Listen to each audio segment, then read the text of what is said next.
It was a hot one. We finally got what we've been waiting on after Camp Kool-Aid last couple of days at Jeremy.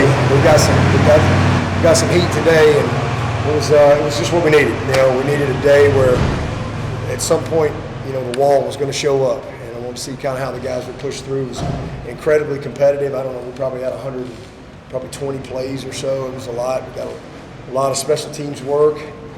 A lot of good on good, mixed it up a little bit as well, and really did everything today except 2 minutes. So we'll hit that again on Monday and then again on Wednesday in our second scrimmage. But biggest thing I'd say is just really competitive. There were some big plays on both sides, kind of a carryover from what I've seen in practice each day, from just again a competition standpoint. I thought defense really started really well, didn't finish as well. Offense had a few plays, and we get a fumble, we get a pick, didn't finish a couple of drives, but then I thought they finished well at the end of practice. But in everything in between, just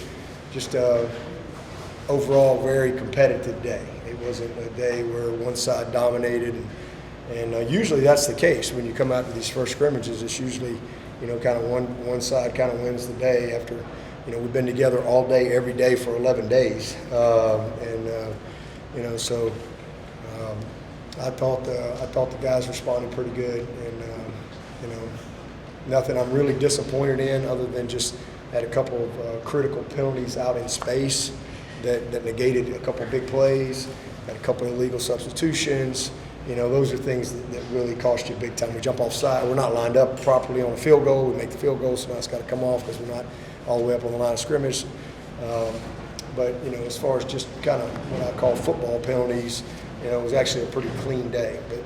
But losing the Clemson penalties, we had a few too many of those that we need to clean up. Had the ACC officials out here today, so that was really good for all of us, for coaches and players. And these are critical days when you only get 2 preseason games, if you will. 3 weeks from tomorrow, we'll be heading up to Duke. So it's going to come fast, and we got one more, again, preseason game, and then still have a little competitive work. But a week from Monday, we'll start really turning the page to just our opponent prep. Coach, with Hunter, his sprained foot out in the next 2 or 3 weeks, I guess. I don't know how long he's out. He'd be back. It's all intact. It's not anything that makes long term or anything like that. You think CV is at a point where he's ready to be the backup if needed?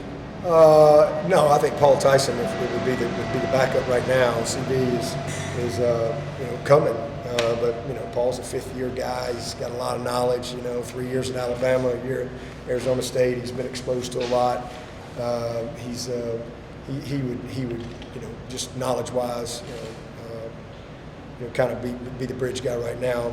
But CV definitely, if we had some type of long-term deal, then yeah. If something happened to Cade or something like that, then then that changes everything when it comes to CV.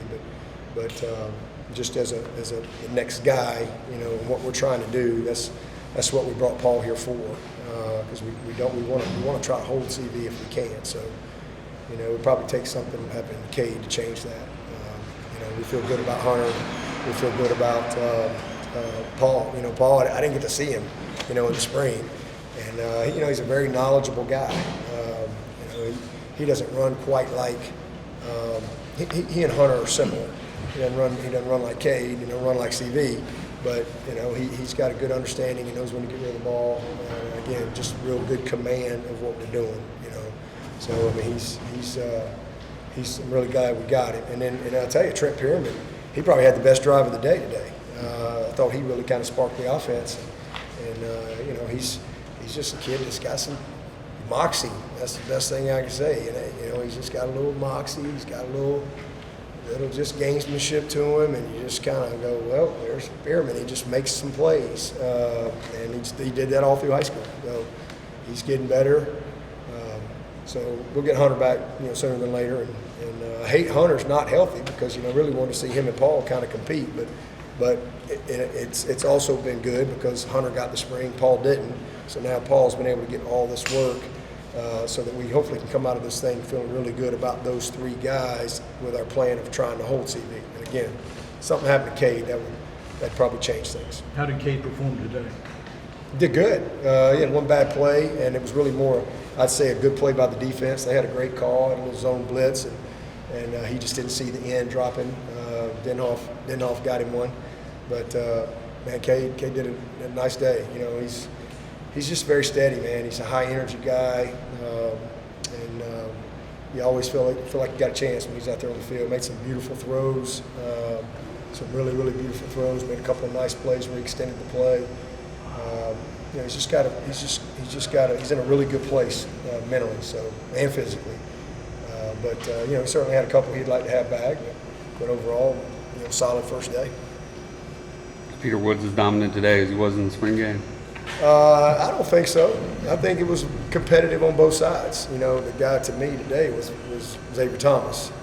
He was a problem, you know, that's good to see him. Maskell. I saw Maskell. Maskell made a couple of plays, flashed. You know, we held Root today. He'll scrimmage on Wednesday. You know, we got some guys that have played a lot of snaps. We played Putnam, but we limited his reps today. Some of our high career snap guys, you know, we're trying to be smart with those guys. You know, between this day and Wednesday.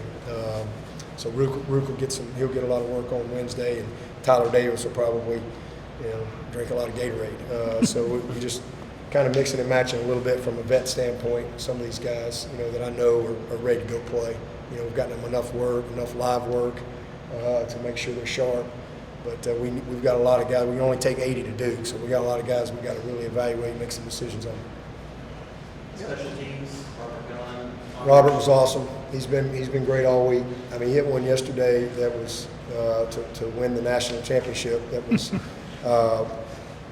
we didn't even have a goalpost. So I said we got to kick it over the camera guy in the tower, and the camera guy in the tower couldn't even touch it. It went over his head, right over the middle of the tower. It was unbelievable. Good from 70. So we're starting to gain some confidence. I'd be surprised if we line up from 70 at some point. I mean, it's amazing. He hit one from 60 today. It really kind of sparked it. So he's had a really good camp. He's in a really good spot. Really pleased with just our whole battery and the operation right there. We're starting to really settle in. And then actually Aiden's leg's a little sore last day, so we actually held him today, which is also good. He's had a good camp and really gave Jack some more work, and I'm pleased with Jack. He and Brody, both of those guys. Brody's starting to come on, and we got a little competition there, so it's good to see a third guy kind of emerge. But man, I'm pleased with Jack. I mean, I think he's going to be a really, really good one. So he got a chance to get most of the work today, and kind of Aiden had that day as well. Really good, huge play down the sideline. I had 2 or 3. I think he was the leading receiver, maybe him and Brenny. He had about 4 catches or so. I think Adam had three catches. We spread the ball really all over. We had a bunch of guys touch it, which is going to happen in what we're doing. I mean, there are a lot of people going to touch the ball. Biggest thing with Cole is I want him to be a difference maker without the ball. I mean, you got to impact. If you're going to be a great wideout, you got to impact the game when you don't have the ball. And he missed a big block. And on a screen, and got a guy blown up. And then we had Bo had a hold in on a huge play by Maffa. We had Noble had a hold in on a touchdown by Dominique. And so those are losing the Clemson type plays. So things we can clean up. Again, we've got to get our job done without the ball as well. But first scrimmage again, it'll be the opportunity for them to study the tape and learn from it. Same guys. I mean, Noble, Tink, and Tyler are really in a good spot. Ronan has flashed. He's made some really good competitive plays, but he's probably got the most to learn. And he's at his position. But I feel really, really good about the progress Noble's made. He's had a couple of pretty good days together. I think it's slowing down a little because it's, y'all have heard me say, I mean, it's Bo, it's Antonio, it's Adam and Cole, and it's Speck. Those are 5 guys that we feel like we can go play anybody with, And so it's about really developing some elite depth after that, and hopefully not having to start any of these guys. Which we ended up having to do the last couple of years. We had to start Bo before he was really ready to start. We had to start Antonio. We've had to do that a little bit with injuries and stuff. So hopefully we can stay healthy and really bring these guys along at the proper pace and develop some elite depth. But man, Brown had a big play today. Myson is just a natural football. He's a baller. Kid's a baller. He's got no fear. I'm really, really glad we got those two kids. And then Noble is a big body dude that has made progress since the spring. But again, we don't have to start those guys right now. And so we just need them to really develop into the depth players that we need, and then hopefully, if we needed them mid-season or later, they'll be ready for more. So not disappointed with anybody. It's a really good group, and then maybe we'll get Stellato out there next week. Who knows? Let me tell you, that kid can play. But I'm tired of talking about him. He can play. There's no doubt about it. It's just a matter of he's got to be on the field. He can't play if he ain't on the field. And it's not that he doesn't want to be on the field. It's just it's been a rough couple of years for him. But hopefully he's back sooner than later, and he can compete. If he gets back, he can compete with anybody out there. So that's a positive. But as far as kind of that core group, we're in a really good spot, chemistry-wise, knowledge-wise, and I think heading in the right direction. Is Spector back practicing? Is always in yellow. Spec. Yeah, he's not bad. He's in yellow. He got a quad contusion. Got hit right in the thigh. So he's been nursing that this past week. Speaking of health, how was everything overall? Health? Pretty good. I mean, I didn't. I know we had 2 or 3 guys go down, but I think most everybody was, okay. We'll see when we get in there. 2 or 3 of the guys that went out came back and continued scrimmaging, got resurrected, so they came back, and I think we had maybe one guy that I got to check on, that had to leave. It looked like might have been a little more involved, but nobody came to me, so that's usually a good sign. But I won't know until I get in there. On the Cade-on-Cade play, was it the what? The Cade-on-Cade? At the interception. Denhoff. That. Oh. Was that a fumble, a pick, or It's a pick. sack? It's pick. They had his own pressure called, and just kind of fooled us a little bit. And Denhoff he dropped into a hook zone, and Cade just didn't see him. It was just a good call. The quarterback Cade didn't see him, and it's just a good call. And but a heck of a catch. That was the best part out of it. It wasn't just a PBU. It was a catch. A lot of good things, man. Guys flashing out there. I tell you, Hoffler and Ojebwe, super excited about them 2 dudes. They're flashing. They're flashing. I'm really excited about that. Hoffler's a big old body kid. Just needs to wrap up a little bit better. Strozier, Avion, Shelton. I mean, we really pleased. Strozier had a nice takeaway on an offside penalty. A free play, throw it up, and went up high point of the ball. Man, Jay Lou had the play of the day. Big blow up. I mean, the absolute blow up at the point of attack, and it's good to see him. Really, last couple of days, I think Jay Lou's put a couple of good days together. D. Creighton's a guy that's flashing and showing. We're trying to really develop some depth there, kind of forcing the issue. We feel pretty good about 54-0. So we're going to have them game ready, but we got to really force the issue at that position. And it's good to see some of those guys. Kobe's coming on, so starting to. Woodass had a great play in the competitive play. He and Brenny one-on-one today. So there's a lot of good things on both sides of the ball. It's just a very competitive day, which is a good sign for a first scrimmage. You mentioned Hoffler and Ojebwe. How much did they close the gap with someone like TJ Parker was here in the spring? TJ's still ahead. TJ's just he's definitely TJ is competing with XT and Mascot, and I'm super pleased with those 2 guys. But TJ's he's right there. I mean, he's going to be a great football player, man. He's got the right mentality, the right toughness, the right heart. He really understands, Ojebwe and Hoffler just building that foundation, but just naturally gifted. I mean, you're not going to ever probably sign a guy stronger than David Ojebwe. This kid is just naturally gifted. He cares. It's important to him. And then Hoffler, he's a big-bodied kid. He might be as good a pass rusher, just pure pass rusher as we have, just technically. He's still got a lot to do in the run game and things, and then Ojebwe, he's as good a run guy as you got, and he's developing on the pass stuff. So just two good young prospects that, man, we hit on, and I think they're going to be able to help us to go. We're building some depth there.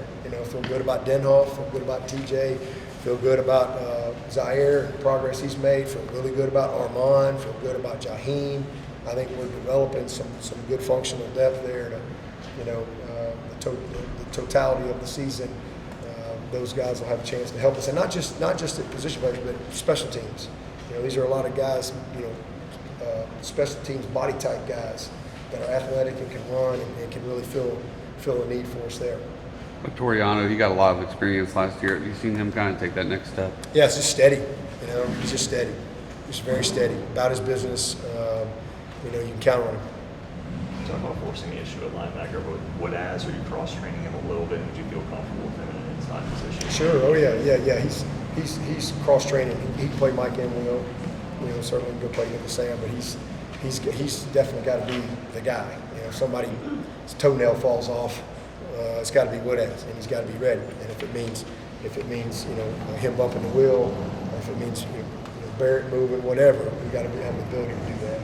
And Woodaz gives us that flexibility. We're really, really fortunate because we've got, I think, 3 elite players, high-level players that can you're not going to have a lot of drop-off. Those guys can play, and that's a really, really good situation for us. As we bring D along, Kobe's made a lot of progress. Feel good about where he's heading. Jamal, so we're bringing those guys along, and then got a couple of walk-on guys, Doolittle and Fletcher Cothran, that are pretty good athletes, big, strong kids that can hopefully be those special teams bodies that we need, and kind of the 7th, 8th guy type guy. Which the new clock rules obviously won't affect the 2-minute drill, but will affect the 4-minute drill. How do you see the changes affecting the game? I don't know if it'll be that big a deal. I mean, I think it's fine. It's especially with they usually the tempo offenses and things. A lot of days, they move the chains pretty quick. I mean, it's a couple of seconds here or there, and they usually get it started when those chains are moved. But now you don't have to worry about that. It just keeps going. So it'll be a little bit, probably, I don't know, 10, 15 minutes or so. I don't know, on a broadcast. But it's I think it's a good rule, good change. I'm glad they left it the way they did in the 2-minute situation. I think that's a good compromise. Probably won't impact clock management very much, though. No, the biggest thing is to change your 4-minute. Changes that a little bit. That's a little different, regardless of whether you're on the offensive side or the defensive side. Maybe how you manage that little part, but the 2-minute will be the same. Now that you have a handful of practices in a scrimmage, what's the timeline for figuring out the offensive line? Tristan, whether he's the left tackle? Yeah, well, that's what that's what we just talked about. And I'm really encouraged by those guys up front. And we limited Putnam today. Tate, same thing. He was out today. He'll be back on Monday. So he'll scrimmage Wednesday. But I think we've got legit. I think we have 8 guys that can start. That I think are in the mix to start. And that's a really good thing. I'm really excited about that. And then I think we've got a 9th, 10th, 11th, and 12th guy that I got no problem playing. I probably wouldn't put them all in there at one time, but I would have no problem playing any of those 4 guys in any course, at any point in the game. And it's been a while, so I'm really, really excited about what we got up front. Thomas has done an amazing job. I mean, I think we've recruited well. I think these guys have developed, and and again, just got Putnam. that's going to be heading out of here. So it's a really, really good group. We're trying to cross-train a few guys, mix and match some guys, feel good about our center position. We'll see. But we'll see this tape, and then we'll put it all together again on Wednesday. We got a situational day. We'll be back out here Monday. It'll be all situational, all FUD. We'll have a couple, maybe 8 live plays on the day, and that's it. So it's all on your feet type day, but another good situational day to evaluate, and then put it all together again on Wednesday. And then we'll take Friday, and then we'll have another practice Thursday, and then we'll take Friday and Saturday, kind of regroup. Sunday, get back together, meetings, and then kind of get our plan ready to go. We'll work Sunday night on Charleston Southern and Monday on Charleston Southern. We'll put 2 days in the bank on those guys because obviously we have a really short week, and it takes a lot to get a team ready to play. There's an old ball out there, so we had to put a couple of days in just to base stuff, and then Tuesday have maybe a little bit alive, and then we'll be all Duke from that point. And they start the school that Wednesday. So I'd like to have it sooner than later, but we still got a lot of evaluating. But the good news is I think I don't see a situation where whoever these 8 guys are, I don't see a situation where they all don't go play. So it might be a game or 2 before we really can say, hey, this is our best combination, especially when you only got 2 scrimmages. Anybody else? You talked a lot about the D+ hire article from ESPN back when you first got hired. Now that you're in your year 15, you're right on the verge of the all-time wins record. I'm almost a C-. Let's talk about how that's fueled you. Move it up. That's still your office, right? How has that kind of fueled you since you saw that? Yeah, it's in my office. That's in my office. But also, right beside that is the reminder is it's as a man thinketh, so am I. It's not as other people saith, so am I, if you will. I think, and that's a foundational principle for everybody. To live your life from the inside out. We limit ourselves in life by how we think and by living our life from the outside in. And I know who I am, and just thankful to still be here. Going on year 15, my 15th full year, it's just a good reminder to me to live my life from the inside out, and to make sure that you never let outside expectations, outside noise become greater than your inside purpose and your inside beliefs. And stay focused on what you control and what matters. So it's a good reminder to me every single day, where I came from. All right, thanks, Coach.